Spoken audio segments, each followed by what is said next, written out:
नागपुरातल्या कुही तालुक्यात गेल्या काही दिवसांपासून पावसाने हजेरी लावल्याने बळीराजा आनंदित होता। मात्र 19 जुलैच्या रात्रभर झालेल्या पावसाने अनेक रस्ते बंद झालेत, घरं कोसळली आहेत, बरीचशी शेती कामं ठप्प पडली आहेत, सर्व कामे बंद पडली आहेत।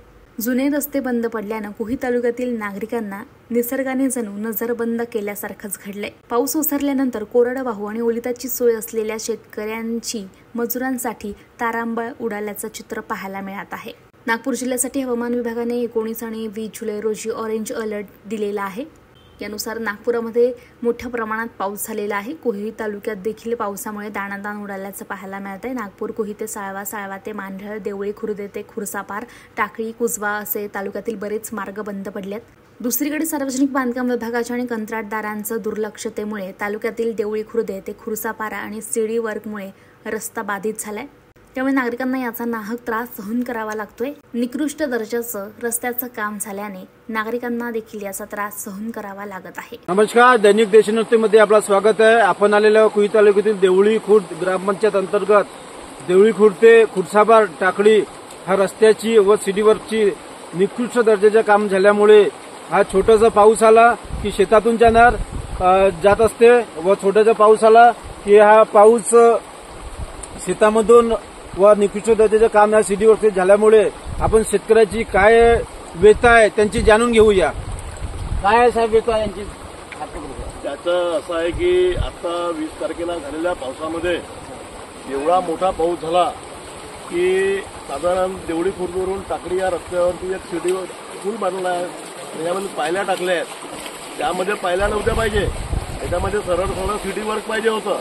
पायल्यामध्ये माती अडकल्यामुळे किंवा कचरा अडकल्यामुळे नेहमी या पुलावरून पाणी फेकते आणि आज असा जोरदार पाणी झाला आहे की संपूर्ण शेतकऱ्यांच्या शेतामध्ये एक तर चंद्रभान ढेंगे नावाचे शेतकरी आहेत, त्यांची तर 20 एकर शेती खुर्सापारला जाणाऱ्या रस्त्यावरती पूल बांधला तो त्या पुलाचं काम बरोबर नाही आणि ज्या ठिकाणी नक्कूर आमटेकीची शेती आहे त्या ठिकाणी अजून पाहिल्या पाहिजे होत्या।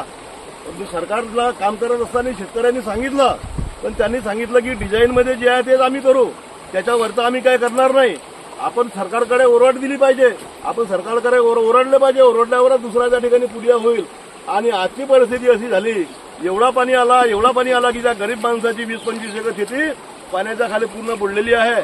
सरकारनं एकीकडे फोडाफाडीचं राजकारण केलं आहे, त्याच पद्धतीचं राजकारण या पाण्यानं सुद्धा केलं आहे। यांनी नाल्या अडवल्यामुळे किंवा नाल्यामध्ये मोठ्या पाण्यानं टाकल्यामुळे सगळ्या वावरांचे नासधूस होऊन सगळे वावराचे धुरे फुटून गेले आहेत। शेतकऱ्यांची फार मोठी नुकसान झाली आहे। सरकारचं याच्याकडे लक्ष नाही आहे। या अगोदर पण सांगितलं होतं की तुम्हाला सगळ्या गोष्टी या एरियामध्ये पाहायचं आहे। या देशाचा मंत्री नितीन गडकरी जो स्वतःला रोड मंत्री समजतो, तो या नागपूर जिल्ह्याच्या ग्रामीणच्या भरोशावरती राजकारण करतो आणि म्हणजे देशामध्ये राजकारण करतो आणि नागपूर जिल्ह्यातल्या शेतकऱ्यांच्या मागे काय व्यथा आहे तो कधीही इकडे येऊन फिरून पाहत नाही। आणि जर पाहिलं असतं तर अशा प्रकारची परिस्थिती या नागपूर ग्रामीणमध्ये किंवा नागपूर जिल्ह्यामध्ये किंवा आमच्या गावामध्ये घडली नसती। आमच्या गावाच्या भरोशावर, आमच्या परिसराच्या भरोशावर तो माणूस मोठा होऊन देशाचं राजकारण करतो।